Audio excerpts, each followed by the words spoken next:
Ladies and gentlemen, good morning and welcome back to our YouTube channel once again. And it is my hope and prayer that this video is actually going to find you guys in good health. Personally, I am fine, as you can see. Kisumu is also fantastic, and maybe you could also let me know where you are watching the video from, the county or the country, in case you are out of the republic. Ladies and gentlemen, all roads are actually leading to Bondo today, where Stephen Kalonzo Musyoka is going to grace Oburu Odinga's Thanksgiving as the chief guest. That event is also going to celebrate Oburu Odinga's 80th birthday. But what is the real objective of that particular event? Because I'm asking myself two very important questions. The first question that I'm asking myself is, why is Oburu Odinga celebrating his birthday in Bondo? Because Oburu Odinga has always celebrated his birthday, but not in Bondo.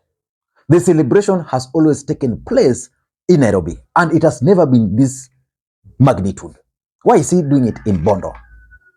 And the other important question is, in case the event is not necessarily about the birthday, let's say it's about the Thanksgiving. Is this the first time Oburu Odinga is holding or hosting Thanksgiving?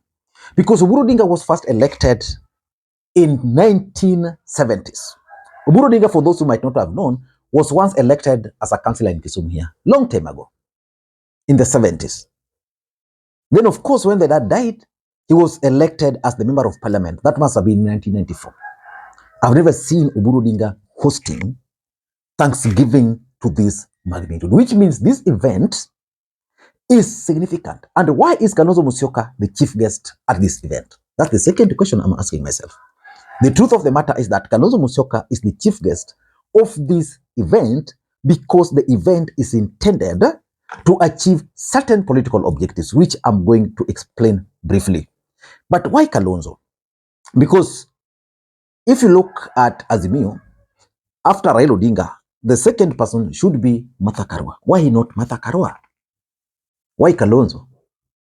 So those are some of the two important questions that can lead us to the direction that this event is actually intended to achieve the objective. And there are several things that, as the event will be taking place, we will be paying very close attention to. The first thing that we should be paying very close attention to during this event is who will attend.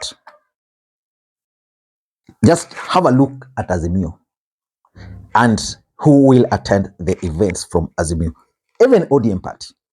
Because in Azimio, there are several factions already. There are those who want Raila to run again. Will they be attending this event? There are those who want Kalonzo to run. Who are they? What about Martha Karua? Will Martha Karua, who was Raila Odinga's running mate in the last election, attend this event? So those are some of the questions. The second question is, the second thing you should be paying very close attention during this event is actually the tone and the message which is going to come out of that event. What will the speakers be saying during the event? Very important. In fact, I'll do a proper analysis after listening to the speeches, especially by those who are perceived to be pro-Martha Karua or pro-Raila Odinga.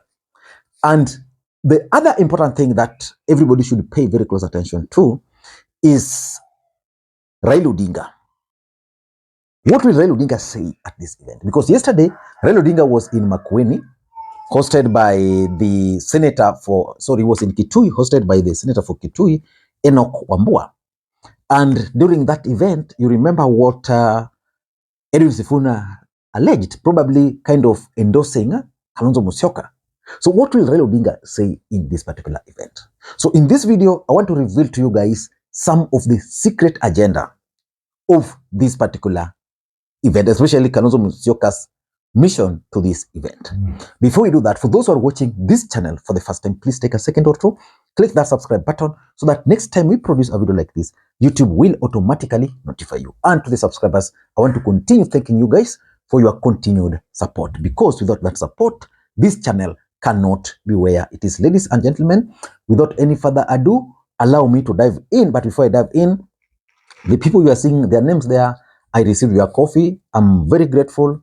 I'm so thankful because it goes a long way in supporting the channel. You know, I'll be in Nairobi, and for those who are in Nairobi, we can spare a bit of time, maybe Monday, though very brief, maybe part of Tuesday also, very brief, but you let me know. I've already booked an appointment with one of the subscribers here. So ladies and gentlemen, let us dive in. Why do you think Kalonzo is the chief guest at this event? What is the event meant to achieve? For us, we need to figure out a lot of things because, you know, in politics, nothing just happened. There is no way Oburu Odinga can just wake up that I'm organizing Thanksgiving. Then out of that Thanksgiving, I'm going to make Kalonzo Musyoka the chief guest. It can't just happen, my friends. There is an objective to that. For me, the first thing that I need to figure out is this event, in my view, is supposed to send some signals about the Odinga's endorsement of Kalonzo Musyoka. Whether they are going to endorse his presidency or not, that will come. But as of now, I'm convinced that this event, because Kalonzo Musyoka was also very clear that it's not being hosted by Raila, he's being hosted by Oburu Odinga. Oburu Odinga is the elder brother to Raila Odinga. Raila Odinga is the political face of the Odingas. Oburu Odinga is actually the family spokesperson. Now, the family spokesperson hosting Kalonzo, in my view, means the event might not be necessarily political, but it's an event that has been endorsed by the Odingas as a family. So maybe the family sat down, then they agreed, okay, Oburu Odinga, you know, we've been in politics, probably this might be your last chance, or maybe not. Yeah, so let's have Thanksgiving, but that Thanksgiving, let us also have Kalonzo as the chief guest. Because you never know. It might be the next person we are going to support, or maybe because he has supported us for long. So let us have Kalonzo Musyoka. So it's a serious signal by the Odinga family to Kalonzo. So it will be upon Kalonzo Musyoka, if he's strategic, because sometimes he might be unstrategic, he might not be strategic. If Kalonzo Musyoka is strategic, he can actually use this event very well to begin his entry into Nyanza. So that's number one. Number two, I'm also looking at this event as one which is supposed to officially kickstart, in quote, Project Kalonzo campaign. I was talking to someone within the political circles, especially within ODM, and the guy told me that there's a faction in ODM who strongly believes that Raila should, if Raila Odinga will not be on the ballot, because Raila Odinga is also sending mixed signals to them, that if Raila Odinga is not going to be on the ballot, then they need to have someone in the name of Kalonzo Musyoka to support. And they believe that Ruto is trying to make inroads. And therefore, they also need an outsider to sell to the Luo nation. And that's where Kalonzo Musyoka comes in. So let us wait and see. But the truth of the matter is that there is a strong feeling, especially amongst those people, that they need someone to start fronting. And that person is none other than Kalonzo Musyoka, just to try and have an alternative. So that's number two. Number three, I'm also convinced that this event is actually meant to counter Ruto's moves in Nyanza. Because you see, the thing is, if there's assumption that Raila Odinga is going to run in 2027 in Nyanza, and then Raila Odinga doesn't run, then no other candidate has been sold around here. Then it means Ruto would suppress them. So they don't want that to happen. They want to start selling Kalonzo Musyoka as a strategy. You know, like Ruto was saying, oh, I've supported Raila Odinga, blah, blah. So Kalonzo Musyoka must also come to Nyanza as a matter of urgency and explain to the people of Nyanza that for me, I've not just supported Raila Odinga. I've actually sacrificed for him. In the last election, Kalonzo Musyoka decided not to contest. And he was really humiliated when they were in NASA.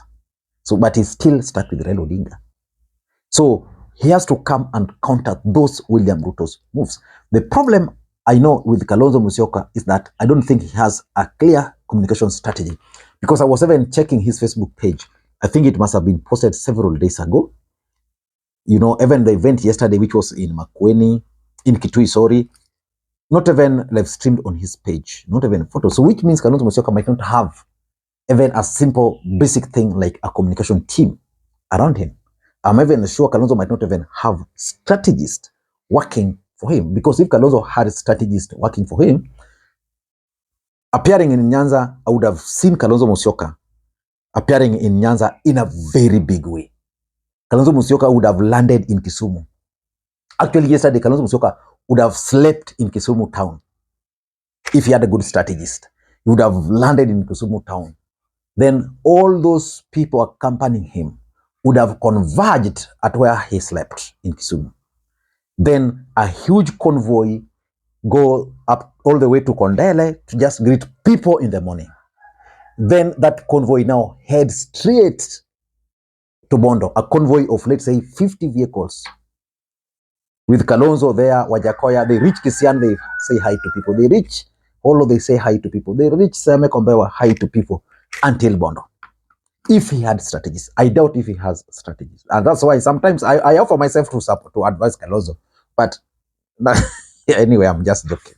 But if I were part of his strategy, that's exactly what I would have done, because I'm not sure whether Kalonzo Musyoka would manage to get another opportunity to grace a similar event in Bondo. I'm not so sure. This was the opportunity. So you would have slept here, maybe inaitwangaje, Royal Swiss, slept there. Right now, his team there, yeah, or some of them being dropped right now. My helicopters who drop there. Then from there, they come all the way, drive to Kondele, say hi to people, explain that he's going to Bondo. Anyway, I'm a very good strategist for that.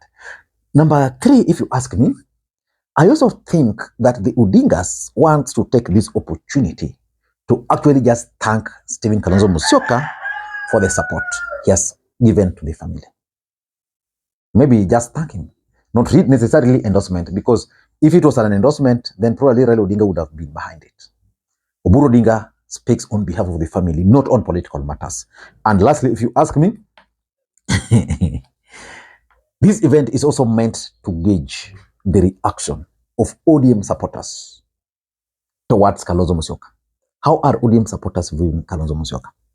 Of course, on this platform, I can say that the majority of those who voted for Raila Odinga don't have much problem with supporting Kalonzo Musyoka. But there's a problem with Kalonzo Musyoka as far as his brand of politics is concerned. ODM supporters love certain brand of politics, the firebrand politics. So which means Kalonzo Musyoka must have in his team a firebrand politician. You see, yesterday Kalonzo Musyoka was in Kitui, Raila was in Kitui, the governor for Kitui was not there, the governor for Makwiny was not there. Of course, the governor for Machakos had that urgent matter she was dealing with. So how can that happen? So Kalonzo needs to be firebrand. I don't know what you think. That's my take. Until next time, this is Lee Makwiny. Bye-bye.